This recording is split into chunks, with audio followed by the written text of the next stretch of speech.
Versículo 3. Tendo ouvido isso, alarmou-se o rei Herodes e com ele toda Jerusalém. Agora observe, ele alarmou-se, na verdade ele se perturbou. Rei Herodes perturbado, claro que Jerusalém ia ficar, gente, eu não acredito que esse rei cruel está perturbado. Porque em dias normais ele já era um perturbado. Imagine com uma revelação dessa bombástica caindo bem sobre os olhos dele. Ele ouvindo que vieram de longe umas pessoas importantes, interessantes, para adorar, reverenciar e anunciar que o rei dos judeus havia nascido. E pior ainda, que ele nasceu de uma ação profética. Claro que Jerusalém ia ficar temerosa, porque o rei lunático deles, o governador lunático deles estava perturbado. E no versículo 4 já vai ser demonstrado o nível da perturbação desse homem, como ele ficou com essa revelação. Versículo 4 vai dizer, então, convocando todos os principais sacerdotes e escribas do povo, indagava deles onde o Cristo deveria nascer.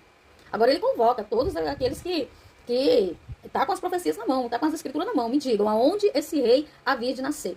Né? Chamam os sacerdotes e os escribas, que eram os responsáveis pelo templo, responsáveis pelos cultos, responsáveis pelos sacrifícios, responsáveis pelas escrituras. Agora vocês precisam me dizer aonde que essa pessoa nasceu. Olha aonde vai se veredando, né, a mente perturbada de um rei. Isso não é porque ele queria ir adorar Jesus, mas é porque ele já tinha um plano maligno no coração, né, sobre essa revelação. O versículo 5 vai dizer, em Belém da Judeia responderam eles, porque assim está escrito por intermédio do profeta. No livro do profeta Miqueias, capítulo 5, versículo 2, vai dizer assim, tem como título o nascimento do Messias e seu reinado. E tu, Belém Efrata, pequena demais para figurar como grupo de milhares de Judá, de ti me sairá o que há de reinar em Israel, e cujas origens são desde os tempos antigos e desde os dias da eternidade. Então aqui é engraçado que fala sobre a divindade do Senhor, porque vai dizer assim, de ti me sairá o que há de reinar em Israel, e cujas origens são desde os tempos antigos, ou seja, Jesus já era muito antes de Israel existir, e desde os dias da eternidade. Nosso Senhor, um dos seus atributos é ser eterno. Houve antes de haver as coisas, antes de existir as criaturas, e ele sempre existirá. Passa os céus e a terra, mas ele sempre existirá. Na verdade, o Senhor ele não existe, né? Quem existe somos nós. Na verdade, o Senhor, ele é o que ele é. Então, o que foi que os sacerdotes e os escribas fizeram? Foram buscar as revelações. E nas revelações estava o quê? Ele ia nascer em Belém. Versículo 6 fala sobre outra profecia. E tu, Belém, terra de Judá, não és de modo algum menor entre os principais de Judá, porque de ti sairá o guia que há de apacentar o meu povo e Israel.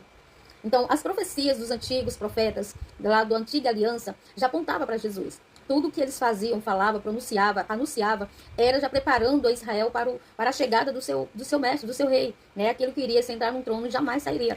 Né? Até hoje o Senhor ele está no controle das nossas vidas. Até hoje nós seguimos seus passos, seguimos sua doutrina, seguimos seus ensinamentos, seguimos aquilo que ele nos ensinou. Né? Deixou os apóstolos para ensinar o fundamento, né, da sua palavra para nós. Somos nós que viemos desses ensinamentos. Nós fazemos parte daquele povo que Jesus deixou para nos ensinar e nos conduzir até ele. E, consequentemente, até a verdade da salvação. Eu sempre costumo dizer, muitos dizem, nós não conhecemos Deus. Nós só sabemos aquilo que ele se deixa ser revelado, né, pela sua graça, seu amor e sua misericórdia. Então tá aqui, rei Herodes perturbado, manda chamar os escribas e sacerdotes para saber aonde Jesus havia de nascer e descobre que ele nasceria em Belém, que as profecias apontavam a cidade de Belém para o nascimento do Senhor Jesus. No versículo 7 está escrito, com isto, Herodes, tendo chamado secretamente os magos, né, que foi aqueles que anunciou, inquiriu deles com precisão, ou seja, especificamente, quanto tempo em que a estrela apareceu. Quando foi que isso aconteceu? Então agora ele tanto ficou perturbado como curioso, que agora ele chamou os rapazes, né, os magos, né, e começou ali a perguntar aonde que tudo aconteceu. É uma curiosidade. Aí no versículo 8 vai dizer, e enviando-os a Belém, disse-lhe, ide informai-vos cuidadosamente a respeito do menino, e quando tiver o encontrado, avisai-me para que eu também ia adorá-lo. Ou seja, ele enviou os magos, né, que é os que realmente estavam querendo saber e para qual motivo eles foram até Jerusalém. E era saber onde Jesus havia nascido. O que foi que Herodes fez?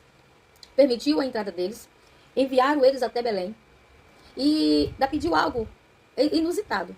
Quando vocês encontrarem, volte aqui e me diga, para que eu também vá adorá-lo, né?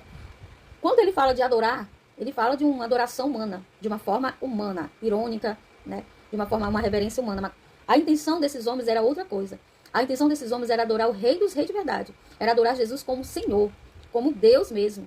Coisa que não estava no coração e nem na intenção de Herodes, e nem daqueles que estavam ao lado de Herodes. Na verdade, Herodes já tinha outros planos malignos, né? Para ser feito com essas informações.